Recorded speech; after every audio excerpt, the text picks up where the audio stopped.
Une petite envie de fromage? Une petite envie de recette réconfortante? Le saganaki est donc le mets grec qu'il vous faut absolument tester de toute urgence. Le saganaki, c'est un fromage pané à la dorure croustillante et au cœur fondant. Dégustez-le accompagné d'un verre de ouzo et d'une touche de citron et tous vos maux s'envoleront. Yamas. J'ai oublié d'attendre le saganaki. Yassas, ici Angélique et je vous souhaite la bienvenue sur Cuisine à la grecque, la chaîne qui vous apprendra à cuisiner grec étape par étape. Si ce n'est pas déjà fait, n'oubliez pas de vous abonner à la chaîne pour recevoir toutes les notifications et de la partager avec vos amis qui vous en seront reconnaissants. Pour faire simple, le saganaki c'est un fromage pané. Il est traditionnellement fait avec des fromages à pâte dure grecs qui fondent facilement comme la graviera, kefalograviera, kefalotiri. Si vous n'avez vraiment aucun de ces fromages, vous pouvez essayer avec du fromage type pecorino qui est ce qui en se rapprocherait le plus. Saganaki tire son origine du mot sargani qui désigne la petite poêle qui était utilisée à l'époque systématiquement pour faire cuire le saganaki et qui possédait deux anses latérales. On y a ensuite rajouté le suffixe diminutif aki, sagani, saganaki, ça veut donc dire petite poêle. Aujourd'hui, nous allons découvrir la version la plus traditionnelle du saganaki, mais il faut savoir que si vous vous rendez en Grèce, il est possible que vous la découvriez sous d'autres versions. Il y a par exemple du saganaki aux crevettes, du saganaki enrobé dans de la pâte phyllo ou encore du saganaki à base de feta. En ce qui concerne cette dernière version, j'ai justement une recette saganaki feta sésame miel qui est disponible sur mon site. Je vous mets un lien dans la description pour les inconditionnels de feta. Je le sais, ma générosité me perdra. Et c'est parti pour la liste des ingrédients, ou pamé comme on dit en grec. Pour faire un saganaki, nous aurons besoin de 200 g d'eau, 60 g de farine, 150 g de fromage type graviera, kefalograviera ou kefalotiri. Moi je vais ici utiliser de la kefalograviera, 30 g d'huile d'olive et un demi-citron. Et nous voici en cuisine, prêts à passer à l'action, mais passons d'ores et déjà l'antenne à ma mère qui veut déjà nous faire part de quelques-uns de ses précieux conseils. En ce qui concerne la cuisson, n'hésitez pas à mettre de l'huile afin que ça n'attache pas.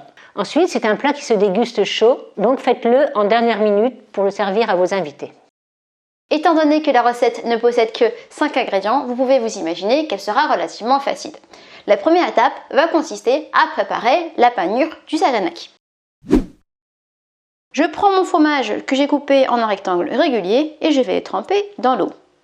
Premier côté, deuxième côté. Je vais ensuite le tremper dans la farine après l'avoir légèrement égoutté. Et hop, côté numéro 1, j'appuie un petit peu pour que la farine adhère bien au fromage et on retourne. J'appuie à nouveau. Je trempe également les petits côtés latéraux dans la farine pour m'assurer qu'elle aille bien partout. Je m'assure ensuite que la farine est bien étalée en une couche uniforme sur le fromage. Si vous souhaitez avoir une croûte encore plus croustillante, vous pouvez répéter l'opération, replonger le fromage une deuxième fois dans l'eau et puis dans la farine. Je vais verser mon huile dans la poêle chaude. Je m'assure que l'huile recouvre bien tout le fond de la poêle pour que le fromage n'attache pas. Je prends ensuite mon fromage et je le dépose dans la poêle. Il ne reste plus qu'à attendre 2 à 3 minutes le temps que le premier côté commence à dorer et à fondre. On entend déjà le crépitement de l'huile, ce qui est plutôt bon signe. Le fromage commence à fondre et on peut voir que le dessous semble doré. On va pouvoir le retourner. Attention à ne pas le casser. Oh là là! Ah bah il est beau. Le fromage est à présent bien doré des deux côtés, on va pouvoir arrêter la cuisson. Je le transfère dans une assiette, je lui ajoute un citron et on va pouvoir passer en cuisine pour déguster tout ça. Il est l'heure de passer à table, voyons voir ce que ça donne. Mais avant tout, on va rajouter la touche magique, le citron. On met un petit peu de jus et c'est parti. Je coupe un petit morceau sur le côté.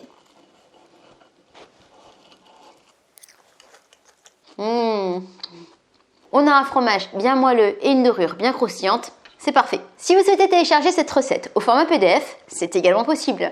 Il vous suffit pour cela de cliquer sur le lien qui se trouve dans la description. Il vous emmènera sur mon site sur lequel vous pouvez également télécharger votre guide PDF gratuit de la moussaka qui vous donnera tous les secrets pour la réussir. Sur ce, je vous dis Kalli Oleksi et à très vite pour une prochaine recette grecque.